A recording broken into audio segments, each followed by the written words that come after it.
something I wish I'd known when I'd first started my career is generally that everybody in the room is also learning.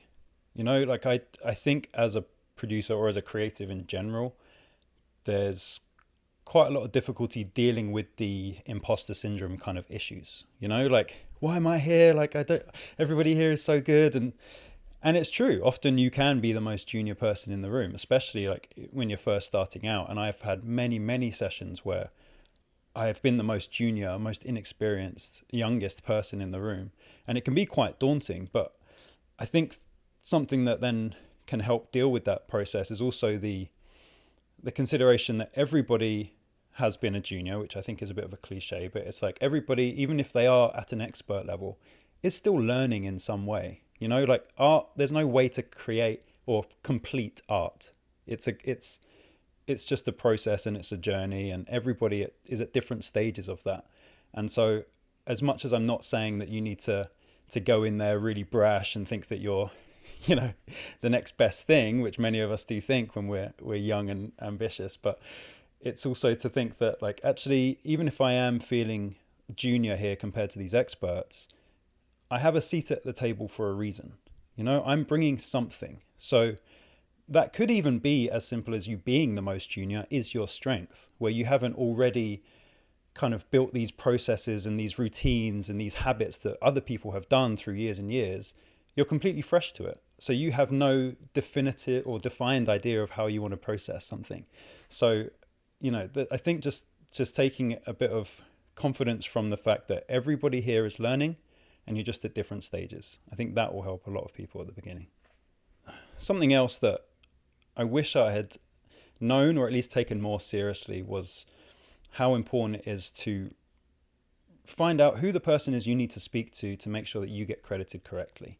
Because often in these early day sessions, like, there might not be money exchanged and it might just all be on good faith, and everybody's, even if you're with a junior band and you're a junior engineer, it's like everyone's just trying to grow and kind of just take things to the next level. And so there isn't always a financial end goal, but something that is huge, like, value to you is building a portfolio, having credits, so that even if that project itself doesn't necessarily go anywhere and it's not like the most famous thing, you at least will start building a history of provable, like, experience to say, I have been here doing this job for multiple years. I have this experience in this genre, this experience in this world, so finding out who that person is and following up with it, and not being abrasive about it, but just going through the right channels to make sure that you're well represented in credits is hugely important.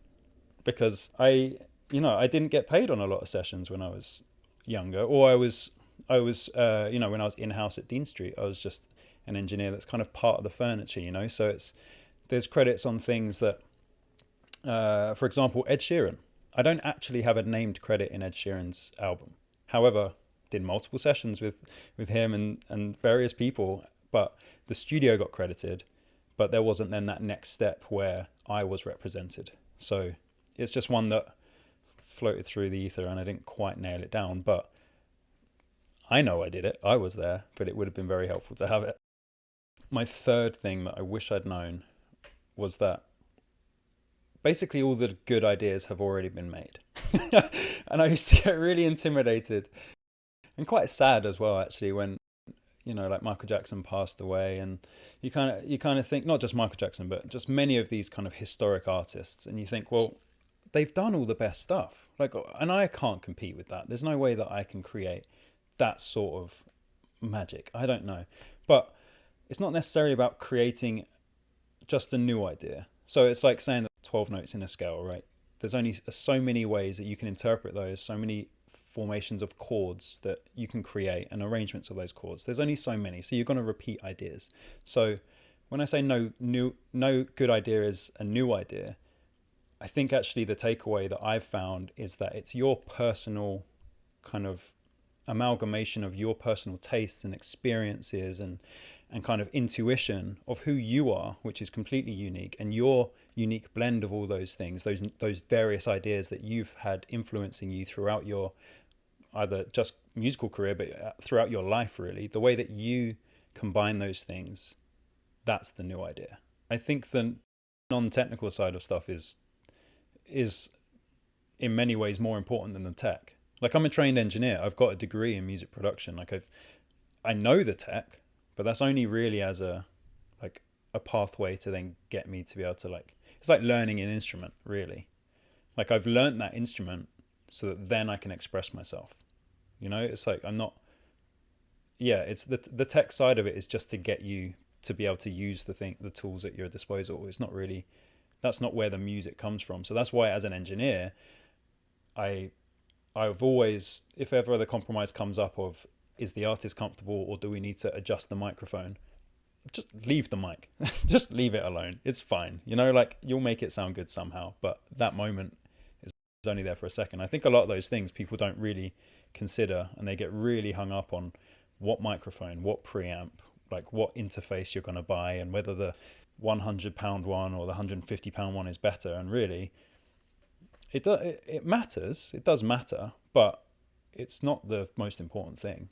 Just create and interact and collaborate.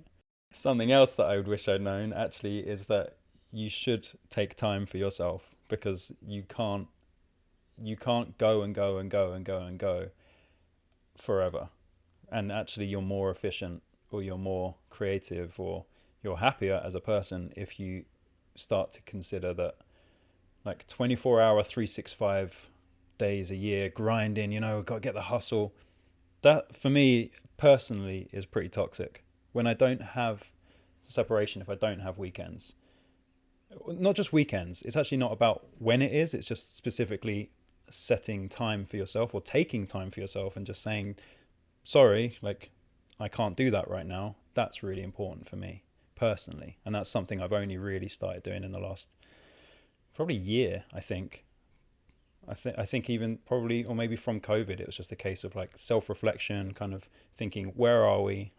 I feel like everybody had this point in COVID where it gave you a chance to really sit with yourself and think, where am I right now?